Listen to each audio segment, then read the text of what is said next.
Salut Internet, j'espère que vous allez bien. Je suis de retour aujourd'hui pour vous faire part d'une histoire qui demeure en 2023 un mystère. Ce qui est intéressant avec l'histoire que je m'apprête à vous raconter, c'est que c'est peut-être le seul crash d'un objet volant non identifié, accrédité et reconnu comme tel par des documents gouvernementaux. Dans cette histoire, il y a eu toutes sortes de critiques et de conspirations de la part des gens qui ont essayé de trouver une explication à cette histoire, mais aucune explication ne correspondait aux faits rapportés jusqu'à présent en 2023. Avant de débuter, je voulais préciser que mes informations viennent de deux livres, Dark Object et Impact to Contact, écrits par Chris Tyle, un ufologue de la Nouvelle-Écosse qui a étudié et a enquêté sur cette histoire pendant plus de 25 ans. Je tiens à préciser que dans mes vidéos, j'utilise souvent le mot OVNI. Un OVNI est un objet volant non identifié, à ne pas confondre avec un vaisseau extraterrestre. Lorsque j'utilise le mot OVNI, je parle d'un objet volant non identifié. Je ne peux passer également sous silence le travail de Christian Page. Grâce à ses enquêtes, j'ai su tirer des informations qui m'ont aidé pour cette vidéo. Sans plus attendre, on plonge dans cette vidéo qui s'intitule The Crash de Shag Harbor.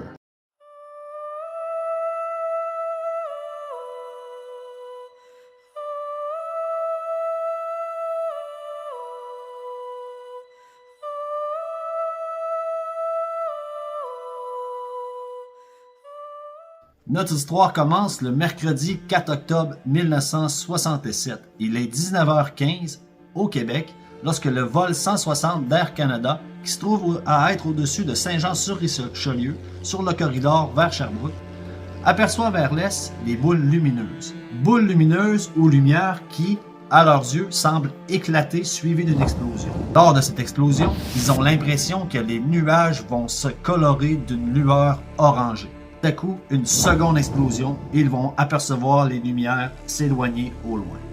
C'est les témoignages des pilotes du vol 160 d'Air Canada. Je répète, nous sommes le 4 octobre 1967 et il est 19h15.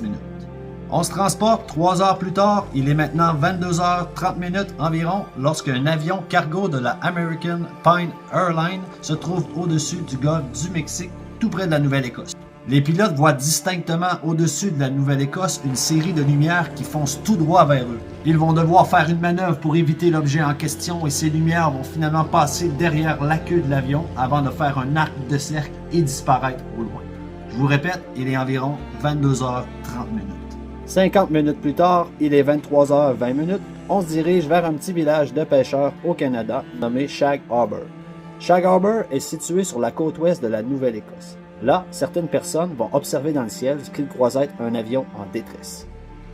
On parle de 7 individus qui vont loger leur appel à la centrale des policiers. Je dois vous rappeler qu'à ce moment, lors des appels, il n'est jamais question d'un OVNI. Les gens ont vraiment l'impression qu'il s'agit d'un avion en détresse qui va s'écraser sur la mer. Ce qui est vraiment intéressant dans cette histoire, c'est qu'au même moment où sont logés les appels à la GRC, on a 2 autres groupes de témoins qui se promenaient en voiture et qui vont observer l'engin pendant au moins une dizaine de minutes. Dans la première voiture, il y avait 5 personnes et dans la deuxième, il y avait 2 témoins. Les 2 voitures remarquent dans le ciel une masse sombre entourée de lumière. Pour mieux l'apercevoir, les 2 se dirigent et arrivent en même temps à une centrale de transformation de poissons. De là, les témoins ont une vue parfaite car ils se trouvent présentement sur la baie qui longe la mer. Ils observent cet objet qui leur semble voler de façon irrégulière et emprunter une trajectoire de vol différente. Au même moment, 3 policiers de la GRC arrivent sur les lieux et observent le même phénomène. Les lumières autour de cette masse sombre émettent des flashs réguliers. 1, 2, 3. Et par la suite, elles clignotent tous en même temps. Et la séquence se répète. Ils voient l'objet amorcer une descente de 45 degrés au-dessus de l'eau avant de se poser sur l'eau.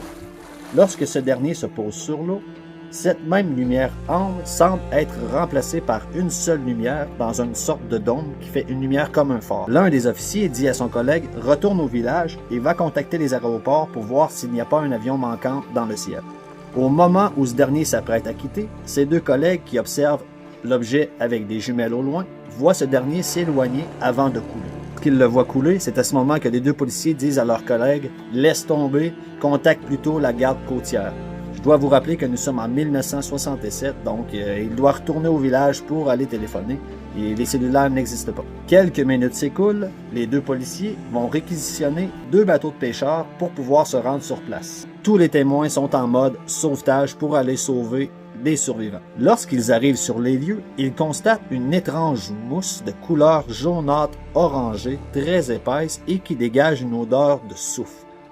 Cette mousse fait environ 1 mille de long par 80 pieds de large.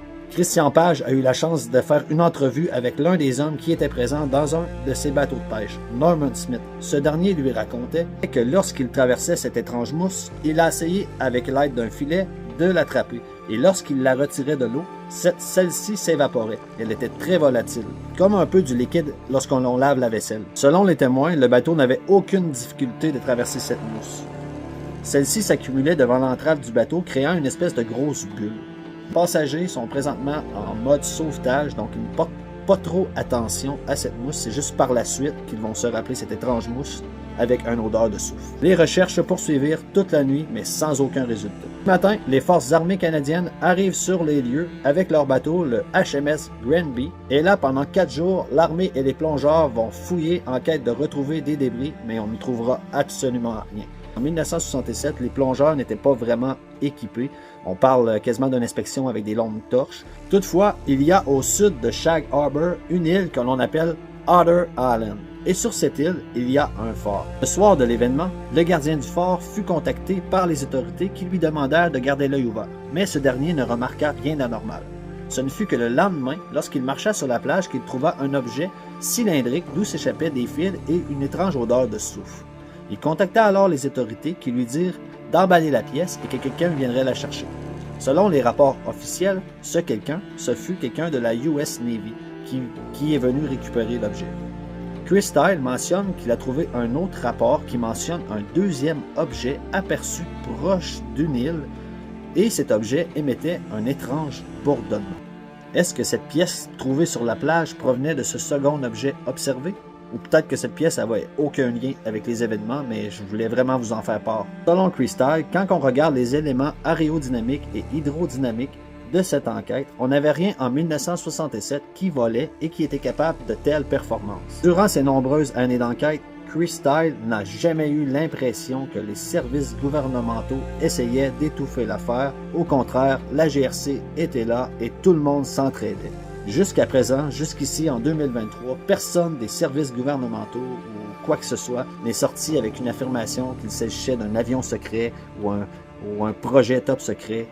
Loin de là, rien n'est sorti, tout demeure jusqu'à présent un mystère. Il existe aux Archives nationales à Ottawa un énorme dossier sur l'histoire de Shag Harbor pour laquelle on n'a jamais trouvé une explication rationnelle. Les enquêteurs ont contacté la garde côtière, ils ont contacté l'aviation civile, et jamais aucun navire, aucun avion n'a été porté disparu ce soir du 4 octobre 1967. Mais alors, quelle était la nature de cet objet mystérieux dans le ciel du 4 octobre 1967? Au milieu des années 90, Chris Style a eu la chance de participer à une enquête sous-marine, mais vraiment avec un budget très réduit. Tout ça après les affirmations de quelques plongeurs qui croyaient avoir aperçu une étrange structure au fond de l'eau. Malheureusement, le résultat des recherches s'est avéré négatif. Tout dernièrement, en 2019, Fabien et Céline Cousteau ont repris les recherches tout près de la baie de Shag Harbor avec un meilleur budget, tout ça dans l'espoir d'avoir des réponses, de trouver quelque chose, une réponse à cette enquête. Mais malheureusement, rien de concluant n'en est sorti. Mais s'il y a beaucoup de monde qui commence à se réintéresser à cette histoire-là, peut-être que ça va rouvrir des enquêtes, il va y avoir peut-être d'autres fouilles sous-marines et peut-être qu'on va trouver une explication à cette histoire. La mer a souvent tendance à garder ses secrets. Ce qui est inexpliqué aujourd'hui ne signifie pas que ça va être inexpliqué pour demain. Donc, on garde l'espoir. Plus qu'on en parle, plus qu'on peut trouver une explication. Vraiment adoré faire cette vidéo. J'espère que vous avez aimé l'écouter aussi. D'habitude, si vous aimez, mettez un pouce bleu. N'hésitez pas à partager, laisser des commentaires. Et surtout, abonnez-vous. Appréciez. Et je voulais vous dire également que si vous avez la chance d'aller dans ce petit village de Shag Harbor, il y a un musée que les gens sont vraiment pas gênés, sont fiers de cette histoire-là, même qui capitalisent sur cette histoire. Donc, dans le musée, vous allez pouvoir avoir toutes les informations ainsi que le nom des personnages qui ont pris place à cet événement. Ouvrez les yeux, on ne sait jamais. Et on se dit à la prochaine pour un autre mystère. Bye bye!